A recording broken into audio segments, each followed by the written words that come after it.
look at my video. Here's the warnings. Please check them before moving on. I was by the seashore when I first saw them.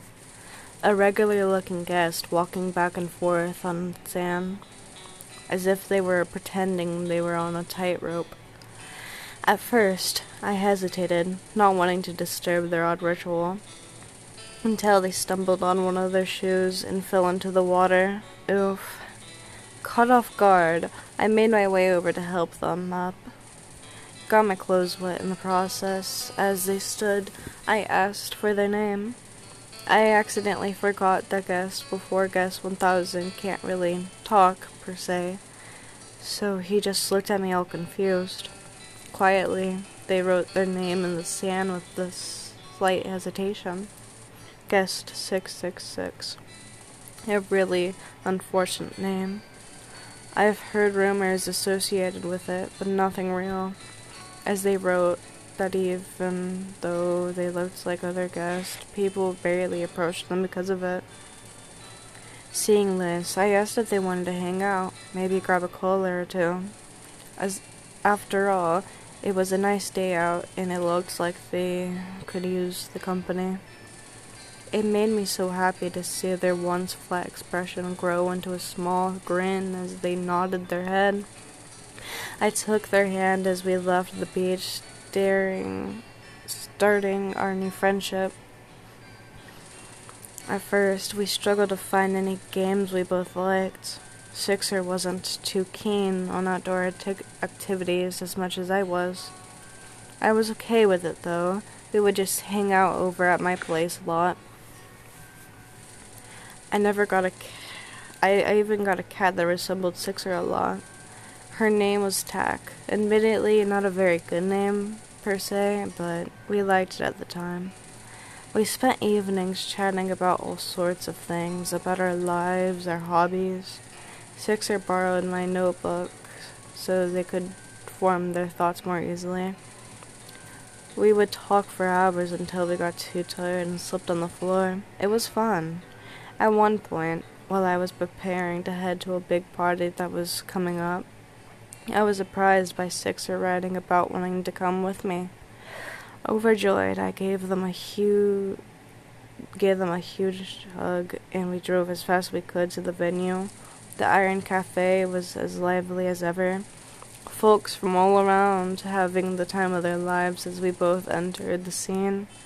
I held Sixer's hand gently as I showed her around, getting snacks and sodas as we enjoyed the scene, even if Sixer was a bit uneasy at first. The music was lively, the food was good. It was a nice time. I stayed by her side most of the night, not wanting to make them feel overwhelmed. Even if others were scared or uneasy about Sixer, we ignored it. We shared a couple of Bloxies as my favorite song came on. I had a great time with them.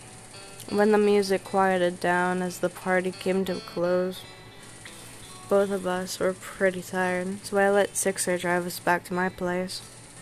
We slept for a long while that day. It became a regular thing for me to see Sixer at my doorstep almost every other day now. We basically did whatever with most of our time. I got them to try out some of my spare clothes while Sixer taught me a little bit of sign language. Still rusty on it, though. Sixer also found some of my old gear from my vast hobbies back in the day. Old dodgeball gear, dusty skateboard helmets, the works. I got them to try it out, and we started hanging out more often. Dodgeball, paintball, skating. We would do all sorts of things whenever we could. It was ecstatic getting to enjoy something with them.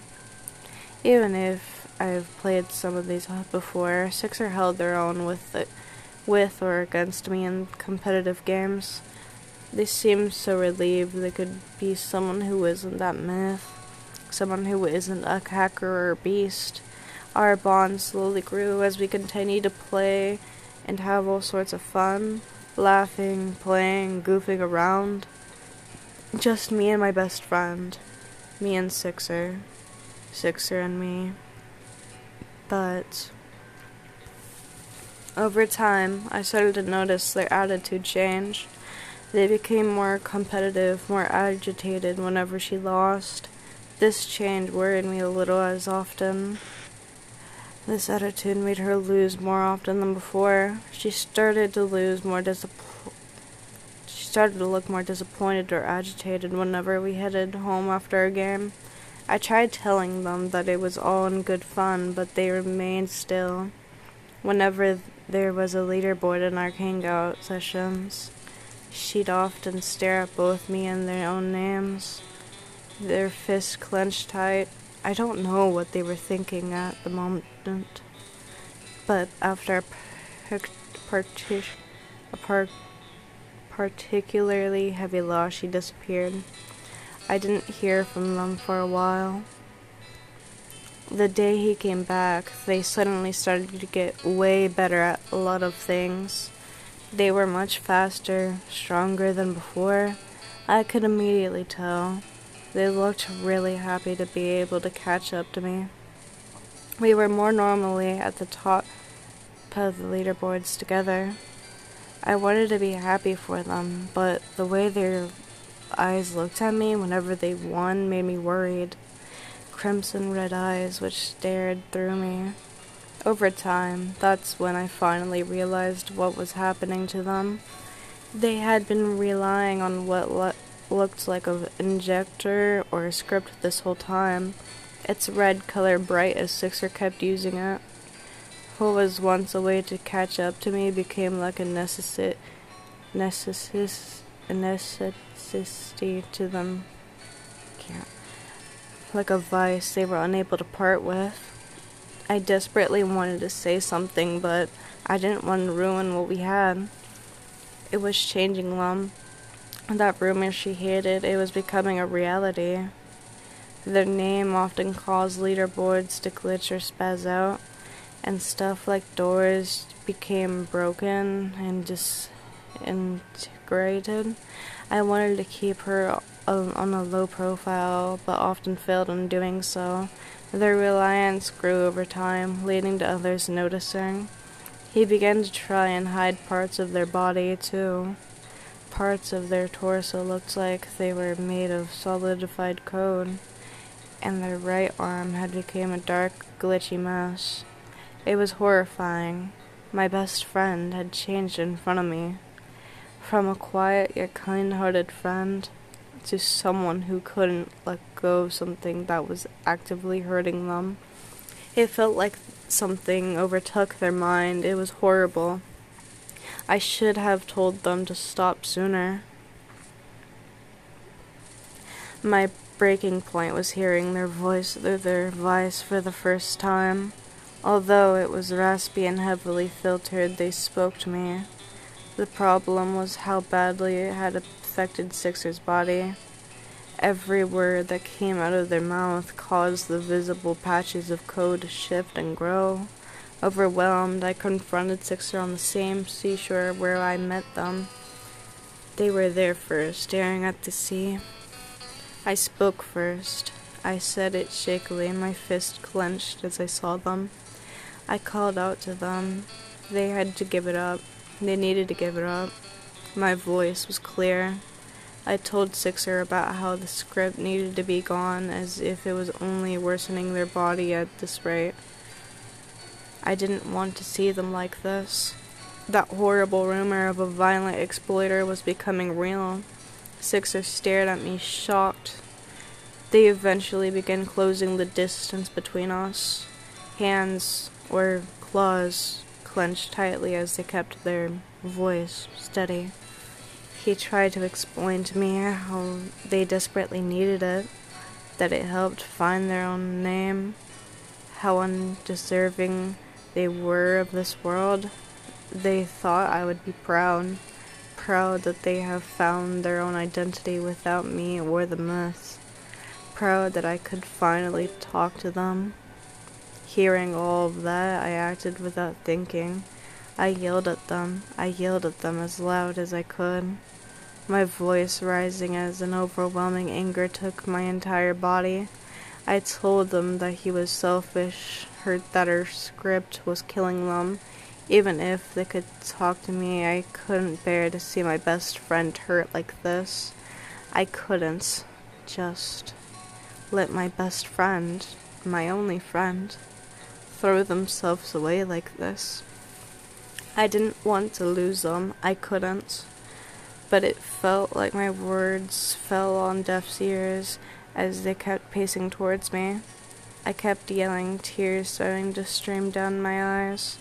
I said that all that fairness didn't matter if they would just end up a horrible mess on the floor when I saw them the next day. That I couldn't bear to lose them like this. Their gaze was cold and horrifying as they looked me in the eyes. Before I could say anything else, they grabbed me by the shirt, their grip firm, their eyes staring right through me. It was horrifying. I could feel their claws nearly ripping the fabric. At first, I had become frozen in place, my body shaking as I was held up high, but my words grew louder with their attempts to talk right back at me. Our constant back and forth drowned out the world around us. I squirmed under their grasp, being lifted off the sand as I kept yelling at them to stop, to just let me go. I even began hitting their hand repeatedly as an attempt to break free, but I was only pulled out of it when their fist struck me right in the face. Everything went dark so quickly. Sixer dropped me to the sand as I felt the pain on my face slowly starting to get back up, as I felt loud ringing in my ears. I coughed a bit, my face bruised as I looked up at them. Sixer's expression mirrored mine, an expression of shock and regret meshed together. Tears formed in my eyes as I slowly got up from the ground, a voice unsteady. That was it. That was the last straw. I told them to never talk to me again, my voice shaky and cold. At the moment, I wanted nothing to do with them. Nothing, they said now, could change my mind. I stared at him, trying not to choke up as I wept. The ocean tide beginning to pick back up as I walked away, leaving them behind. She yelled at me as I left, but that horrible voice I heard wasn't theirs. The static and noise overtaking whatever words they said as they tried to get my attention. I didn't turn back. October 1st, 2017. I haven't seen them since that fateful day.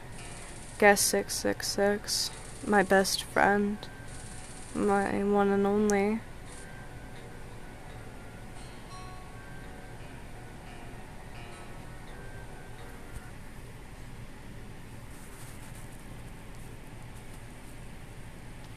You've been kicked from this experience, or its moderator's message. Did you miss me in the same way that I missed you? Am I still in your heart like you were?